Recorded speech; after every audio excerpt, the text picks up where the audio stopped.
Good morning friends. मेरा नाम है मनप्रीत कौर और मैंने कल आपको एक शेड्यूल भेजा था 13 मई का, जिसके अंदर हमें जो चीज़ें करनी थी, सबसे पहले था उसमें डी आई बहुत ही इजी दिया हुआ है। आप अगर उसको थोड़ा सा भी ध्यान दोगे तो वो आपका इजीली सॉल्व हो जाएगा। जो डी मैंने भेजा है, अगर उसके बाद भी उसमें क्वेरी रहती है तो मैंने लिंक्स भी सेंड किए हैं जिसमें उन डी के क्वेश्चंस को एक्सप्लेन किया गया है थ्रू वीडियोज़। आप उनको देख सकते हो। अगर फिर भी आपको क्वेरी रहती है तो मैं वो आपके डाउट्स क्लियर कर दूँगी। इसके बाद है हमारे डिटेल नोट्स हैं टीचिंग के। हम लोग इसके बारे में डिस्कस करते हैं। चलो देखो, सबसे पहले जो इसके अंदर बहुत इंपॉर्टेंट टॉपिक है टीचिंग में, वो है levels of teaching. Levels of teaching में सबसे पहले हमारे जो 3 लेवल्स हैं, सबसे पहला लेवल है इसमें मेमोरी लेवल ऑफ टीचिंग, दूसरा है हमारा अंडरस्टैंडिंग लेवल ऑफ टीचिंग, तीसरा है हमारा reflective level of teaching.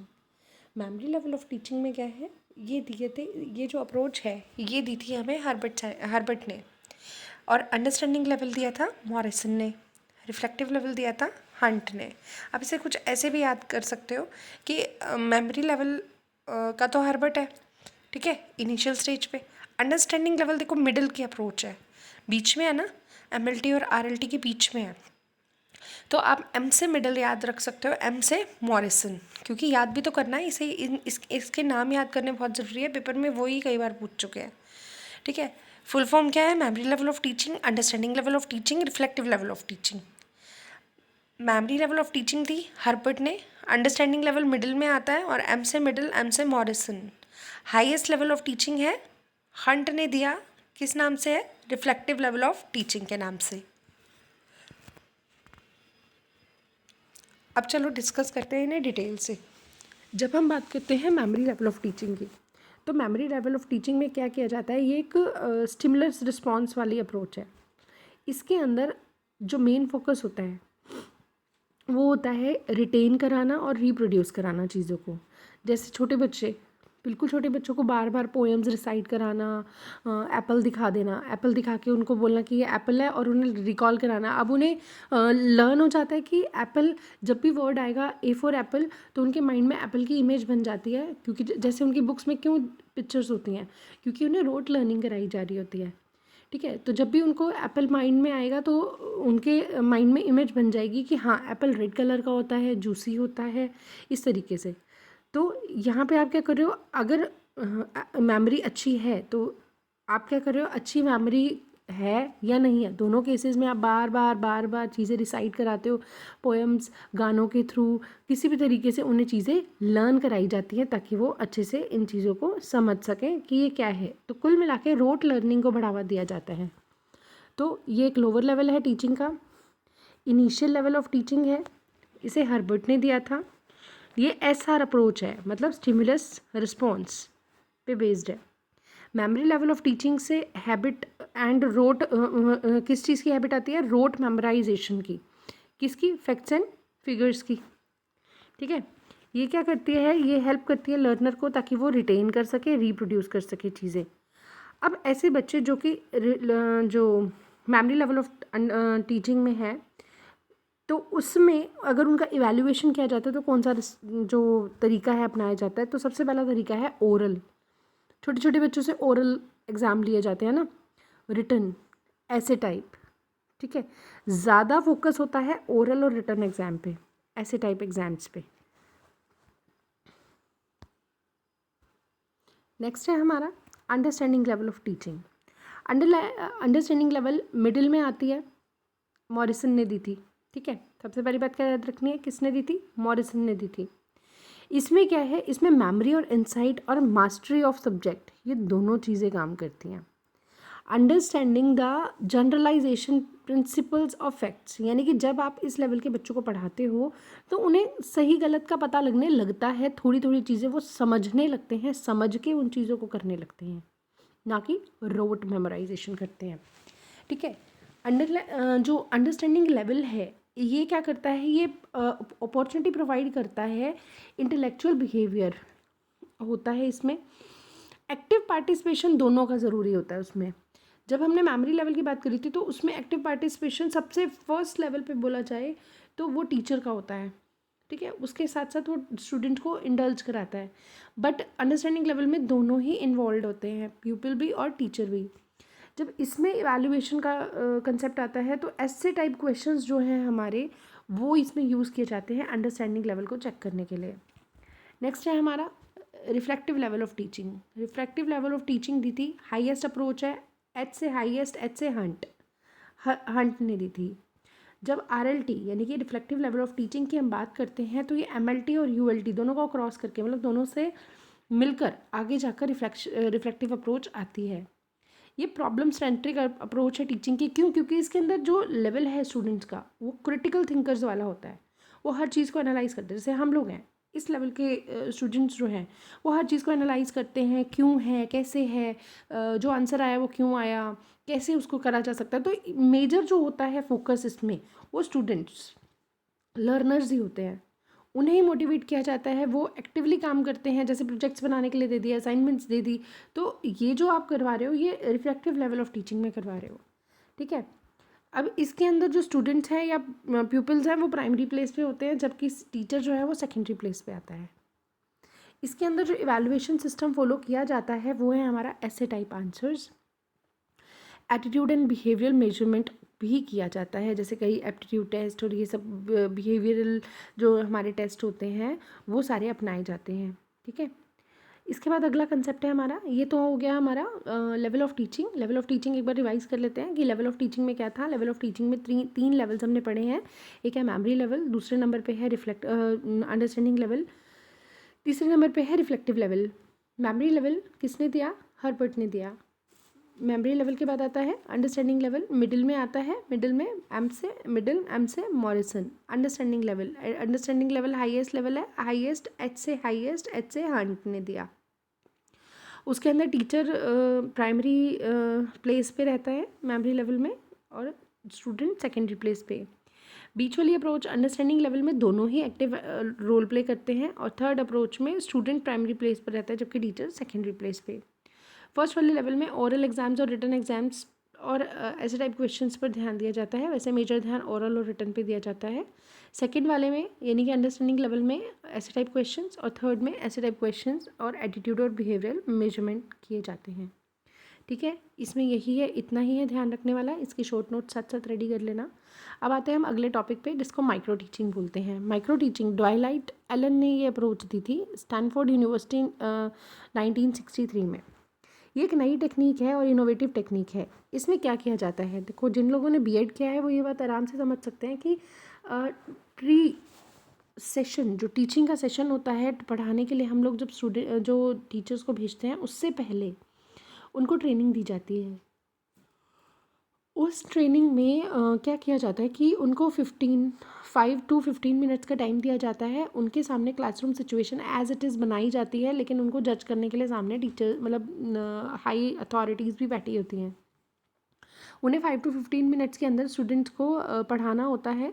Real classroom की सिचुएशन बनाई जाती है, ठीक है, उसमें, और 5 से 15 मिनट या 5 से 10 मिनट में उनको अपना टॉपिक कंप्लीट करना होता है। तो ऐसा क्यों किया जाता है? ताकि टीचर को ट्रेन किया जा सके क्लास के अकॉर्डिंग। ठीक है, तो इसमें मेन जो फोकस होता है वो टीचिंग के स्किल्स को डेवलप करने के लिए ऐसा किया जाता है। ये इफ़ेक्टिव जो मेथड है ताकि कॉम्पिटेंट टीचर्स को प्रिपेयर किया जा सके। इसमें जैसे अब क्योंकि इसमें 5 to 10 मिनट्स का टाइम दिया जा रहा है स्टूडेंट को, मतलब टीचर बनने वाले टीचर ट्रेनर को, जो ट्रेनिंग लेने वाले हैं ट्रेनी को, टीचर ट्रेनी को, तो उनका टॉपिक भी छोटा कर दिया जाता है, उनका जो टाइम है वो भी कम कर दिया जाता है। इस तरीके से उनका जो साइज़ है क्लास का वो भी कम कर दिया जाता है, मतलब reduce size of class, topic और टाइम, तीनों चीज़ें रिड्यूस कर दी जाती है। इससे ये होता है कि जो टीचर ट्रेनी है वो आराम से सीख सके। अब ये माइक्रो क्यों बोला? क्योंकि इसमें बहुत कम टाइम कम स्टूडेंट्स के साथ ऐसा करना सिखाया जाता है, इसीलिए इसे माइक्रो टीचिंग बोला जाता है। जब माइक्रो टीचिंग करी जाती है तो कुछ इस तरीके के जो स्टेप्स हैं वो फॉलो किए जाते हैं। सबसे पहला defining the skills, demonstrating the skills, planning lesson, teaching session, discussion होता है कि आपने क्या कैसे सही पढ़ाया, क्या चीज़ें आपको और अडॉप्ट करनी चाहिए, ये चीज़ आपने गलत करी है या ऐसा कुछ। रीप्लानिंग की जाती है, रीटीचिंग की जाती है और रीडिस्कस किया जाता है। ठीक है, मतलब ये साइकिल रिपीट किया जाता है ताकि उनकी आदत में आ जाए और उन्हें अपनी गलतियों का अपने मतलब इस लेवल तक वो पहुंच जाएं कि जहां उनको कोई भी गलती ना हो क्लास में, स्टूडेंट्स के सामने। तो माइक्रो टीचिंग को अगर रिवाइज करें तो क्या है, सबसे पहला ये प्री टीचिंग प्रोसेस है। नंबर 2 कि ये जो मतलब जो ये सिचुएशन क्रिएट की जाती है वो टीचिंग स्किल्स को डेवलप करने के लिए की जाती है। तीसरा ये इनोवेटिव मेथड है। चौथा इसे दिया किसने, ड्वाइलाइट एलन ने, स्टैनफोर्ड यूनिवर्सिटी 1963। इसके अंदर जो प्रोसेस फॉलो किया जाता है वो क्या है, प्लान, टीच, ऑब्जर्व, रीप्लान, रीटीच, रीऑब्जर्व। ठीक है, अब इसी में हम ज़रा प्रीवियस ईयर के जो क्वेश्चंस हैं हमारे टीचिंग के उनकी बात करते हैं और उसके हिसाब से सॉल्व करते हैं। ठीक है, जून 2012 का पेपर है ये। If you get an opportunity to teach a visually challenge student along with normal student, what type of treatment would you like to give him in the class? मतलब अगर आपको विजुअली चैलेंज स्टूडेंट को normal student के साथ पढ़ाने का मौका मिले तो आप उसे कैसे ट्रीट करोगे। ठीक है, चलो देखते हैं। Not giving extra attention because majority में सफ़र, आप उसको एक्स्ट्रा अटेंशन नहीं दोगे क्योंकि मेजॉरिटी ऑफ क्लास जो है वो सफ़र करेगी आपकी। Take care of him sympathetically in the classroom, आप उसके मतलब उसका अलग से टेक केयर करोगे, सिंपैथी क्रिएट करोगे, हाँ इसको तो कुछ ऐसी प्रॉब्लम है, ये है, ऐसा कुछ करोगे। You will think that blindness is his destiny and hence you cannot do anything. आप सोचोगे कि उसका ब्लाइंडनेस जो है वो जो है उसकी किस्मत है और आप उसके लिए कुछ भी नहीं कर सकते। नेक्स्ट है, arrange a seat in front row and try to teach at a pace convenient to him. आप खुद बताओ क्या करोगे। हमें क्या करना होता है टीचिंग में, हमें हर वक्त बच्चों के बारे में सोचना होता है। ठीक है, तो यहाँ पे जो बेस्ट चीज़ वो भी चाहेगा स्टूडेंट के हिसाब से देखें तो हमें उसे सबसे आगे बिठाना चाहिए, ना कि उसे एक्स्ट्रा अटेंशन नहीं सफ़र, मतलब जो बाकी स्टूडेंट्स हैं वो सफ़र करेंगे, एक्स्ट्रा अटेंशन नहीं देनी चाहिए, हमें सिंपैथी नहीं क्रिएट करनी है उसके लिए क्लास में। ना ही हमें थर्ड पॉइंट मतलब कि हमें ये नहीं सोचना कि ब्लाइंडनेस उसकी डेस्टिनी है, हमें उसे पढ़ाना है, हमें इस बात पे ध्यान देना है कि वो फ्रंट रो में बैठे और try to teach at a pace convenient to him. ठीक है, तो फोर्थ जो है हमारा बिल्कुल सुटेबल आंसर है। आप इसको ध्यान से पढ़ो, मैंने इतना धीरे धीरे इसलिए पढ़ा है, आप बिल्कुल ध्यान से पढ़ोगे ना आपको क्लियरली समझ आएगा। देखो क्यों इसका आंसर डी है ना, बिल्कुल अच्छे से समझ आ रहा है कि बेस्ट सुटेबल आंसर कौन सा है इसमें। ऑब्वियसली जहाँ पे आप उसको फ्रंट रो में बिठा रहे हो और उसे teach at a pace convenient to him, मतलब हमें उसको पढ़ाना है और उसकी कन्वीनियंसी के हिसाब से पढ़ाओ तो वो ज़्यादा अच्छे से कर पाएगा। हमारा मेन मोटिव पढ़ाना है। टीचिंग के क्वेश्चन जब भी सॉल्व करने हैं तो हमें टीचर के पॉइंट ऑफ व्यू से नहीं सोचना, हमें स्टूडेंट के पॉइंट ऑफ व्यू से सोचना है। जहाँ पे भी आपको स्टूडेंट की जिस ऑप्शन में भी भलाई दिखेगी ना वही आपका सही ऑप्शन होगा। ठीक है, now which of the following is not a characteristics of a good achievement test. Good achievement जो टेस्ट है उसकी अच्छा ना होना, मतलब कौन सी चीज़, कौन सी क्वालिटी उसमें नहीं होनी चाहिए। रिलायबिलिटी होनी चाहिए, ऑब्जेक्टिविटी होनी चाहिए, वैलिडिटी होनी चाहिए। क्या एम्बिगुअस होना चाहिए, मतलब कि डाउटफुल होना चाहिए? नहीं, ऑब्वियसली अच्छा अचीवमेंट टेस्ट रिलायबल होना चाहिए, ऑब्जेक्टिव होना चाहिए, वैलिड होना चाहिए, ना कि एम्बिगुअस होना चाहिए, है ना। एम्बिगुअस मतलब जिसमें हमें शक हो, doubtful. Which of the following does not belong to a projected aid. इनमें से कौन सा प्रोजेक्टेड एड से रिलेटेड नहीं है। ओवरहेड प्रोजेक्टर चाहिए, एपीडियास्कोप चाहिए, स्लाइड प्रोजेक्टर चाहिए, बट क्या ब्लैक बोर्ड चाहिए? प्रोजेक्टर जो हम लगाते हैं उसके लिए ब्लैक बोर्ड नहीं चाहिए होता। नेक्स्ट है हमारा मतलब 97 का होगा बी। नेक्स्ट है 98, for a teacher which of the following methods would be correct for writing on the blackboard. Writing fast and as clearly as possible, writing the matter first and then asking students to read it, asking a question to students and then writing the answer as stated by them, writing the important points as clearly as possible. देखो, क्या हमें जल्दी जल्दी लिखना चाहिए और साफ साफ लेकिन जल्दी जल्दी लिखना चाहिए?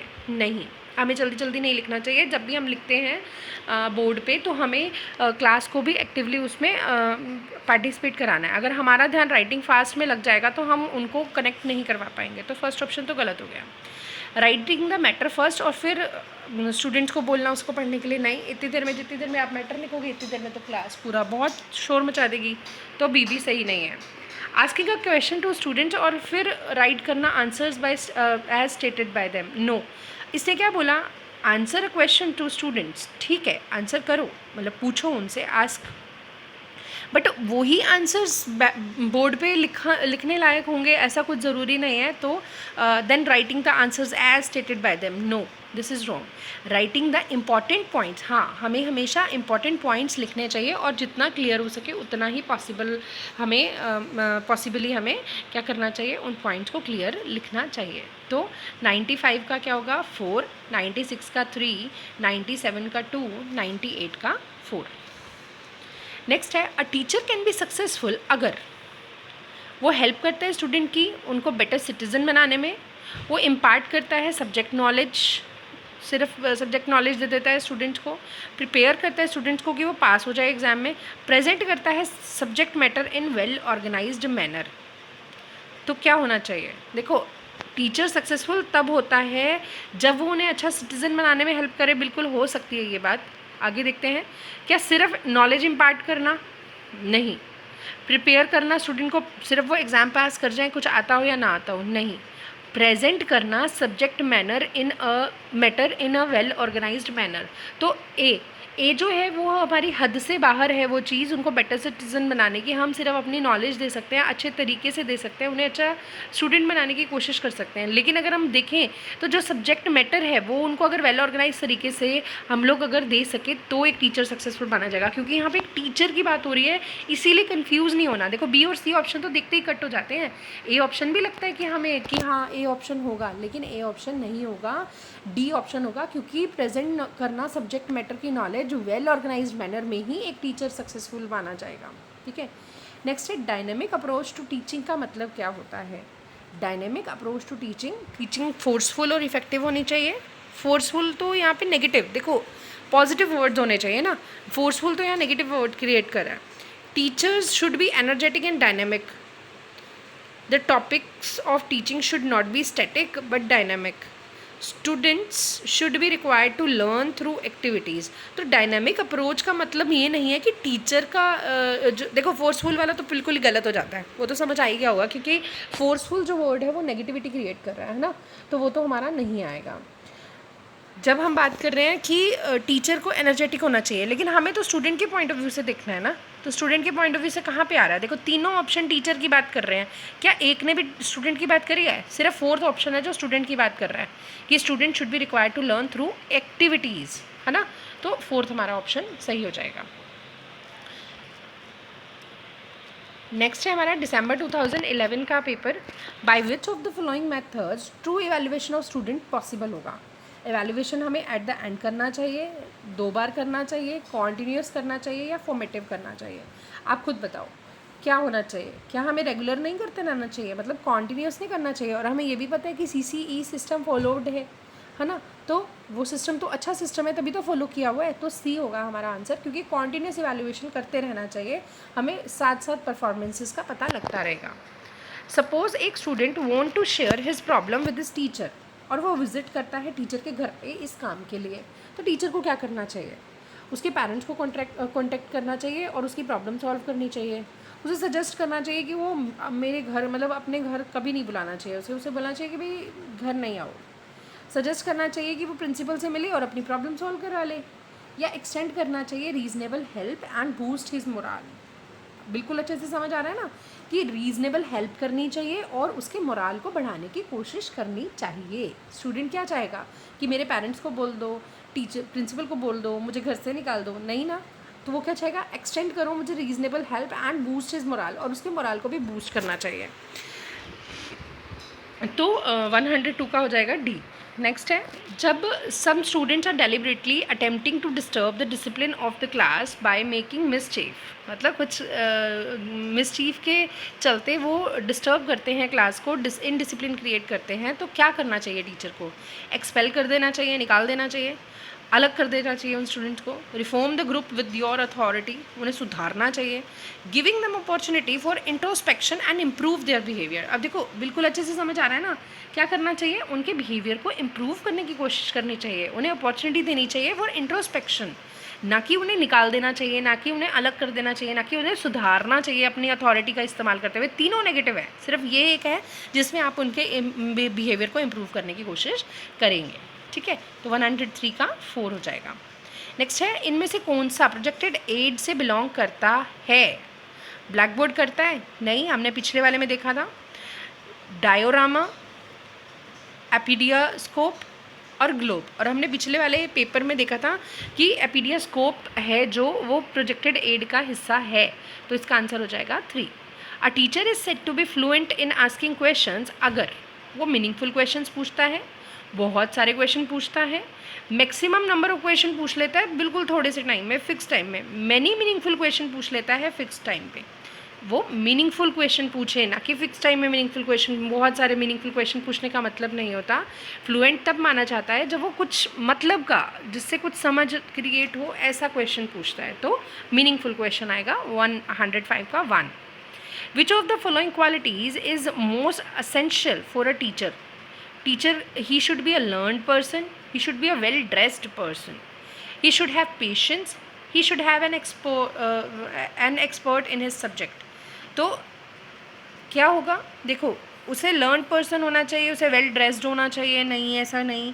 He should have patience, he should be expert in his subject, he should have patience. Patience रखना टीचिंग के पेशे में नंबर 1 पे आता है। सब्जेक्ट नॉलेज भी मैटर करती है, लेकिन ही शुड हैव पेशेंस। ठीक है, तो सबसे ज़्यादा असेंशियल, क्योंकि बाकी सारी चीज़ें वो पेशेंस रख के सीख सकता है, बट बाकी मतलब पेशेंस ना होने के केस में वो तीनों चीज़ें कर भी ले तो कुछ नहीं मिलने वाला। तो इसका आंसर बनेगा सी। ठीक है, तो 101 का है 3, 2 का है 4, 3 का है 4, 4 का है 3, 5 का है 1, 6 का है 3। नेक्स्ट है जून 2011 का paper. For maintaining an effective discipline in the class, the teacher should allow students to do what they like, deal with students strictly, give the students some problem to solve, और deal करना चाहिए उनके साथ politely और formally. अगर effective जो discipline create करना, अब हमने क्या डिसाइड किया था कि हमें स्टूडेंट के भले का सोचना है ना, तो हमें क्या करना है तरीके से। ये नहीं आप फर्स्ट वाले ऑप्शन में भी बनता है कि हाँ स्टूडेंट को करने दो जो वो करते हैं, तो स्टूडेंट के भले की बात है, नहीं। प्रॉपर उनके साथ स्ट्रिक्टली डील करना चाहिए, नहीं।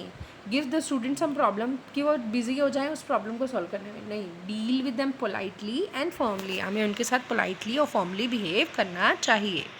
तो 107 का आएगा डी, सबसे सुटेबल आंसर है। एक effective teaching aid is one which is colourful और गुड लुकिंग होगा। टीचिंग एड एक्टिवेट करे फैकल्टीज़ को, विजिबल हो सारे स्टूडेंट्स को, easy to prepare and use. तो जो और ऑल फैकल्टीज़ को एक्टिवेट करे कि वो अच्छे से कराएं सब कुछ। इफ़ेक्टिव टीचिंग एड है सब कुछ कि एक्टिव होकर फैकल्टी मेंबर्स काम करें। ठीक है, नेक्स्ट है हमारा 108 का क्या हो गया? बी। 109, दो teachers are popular among students जो डेवलप करते हैं इंटीमेसी विद देम, हेल्प करते हैं उनकी प्रॉब्लम सॉल्व करने में, उनको अच्छे नंबर देते हैं, और वो क्लासेस लेते हैं ऑन एक्स्ट्रा ट्यूशन फी। नहीं, देखो ऑब्वियसली क्लासेस लेने का क्या मतलब है? जब वो स्कूल में पढ़ रहे हैं तो वही चीज़ वो घर पे पढ़ाएगा, सेम तरीका होगा टीचर का, तो घर पे अलग से एक्स्ट्रा ट्यूशन फी वाला तो बिल्कुल नहीं बनता। अच्छे नंबर दे देने से कोई टीचर अच्छा नहीं बन जाता है ना। इंटीमेसी क्रिएट करना भी नहीं होगा। सबसे ज़्यादा जो बेस्ट ऑप्शन है वो है help them to solve their problems, उनकी प्रॉब्लम सॉल्व करवाए। नेक्स्ट है 110, essence of effective classroom environment is a variety of teaching aids को यूज़ करना, लाइवली स्टूडेंट टीचर का इंटरेक्शन होना चाहिए, पिन ड्रॉप साइलेंस होना चाहिए, स्ट्रिक्ट डिसिप्लिन होना चाहिए। ना तो हमें पिन ड्रॉप साइलेंस से मतलब है, ना स्ट्रिक्ट डिसिप्लिन से, ना ही वैरायटी ऑफ भी बहुत सारा बोर्ड भी है, टीचिंग एड्स हैं बहुत सारे। टीचिंग एड्स क्या है, भी बोर्ड भी है, चौक भी है, प्रोजेक्टर भी लगा हुआ है, बहुत सारे मतलब पूरा बिल्डअप किया हुआ है इंफ्रा आपने।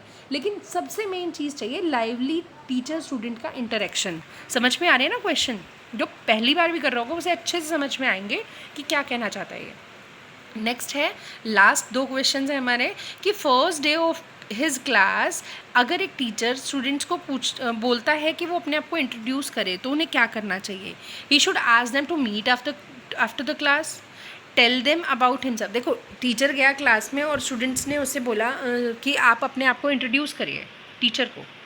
On the first day of his class अगर एक टीचर को बोला जाता है स्टूडेंट्स के थ्रू कि वो अपने आप को इंट्रोड्यूस करें तो उसे क्या करना चाहिए? टीचर को बोलना चाहिए मेरे को क्लास के बाहर मिल, है ना।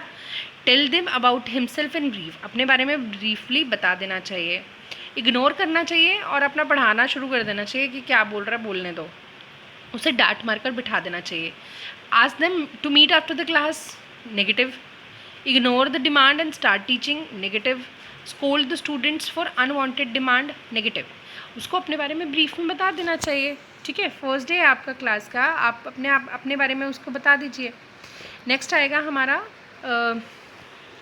Moral values can be effectively inculcated among the students जब टीचर फ्रिक्वेंटली बात करता है वैल्यूज़ के बारे में, प्रैक्टिस करता है उसके बारे में, अच्छे लोगों की स्टोरी सुनाता है, देवी देवताओं की बात करता है। तो अगर वो चाहता है ना कि बच्चों के अंदर वो आदतें हों, तो जो बच्चे देखते हैं वो सीखते हैं, तो उसे खुद में वो चीज़ें करनी चाहिए जो वो बच्चों से करवाना चाहते हैं, ठीक है।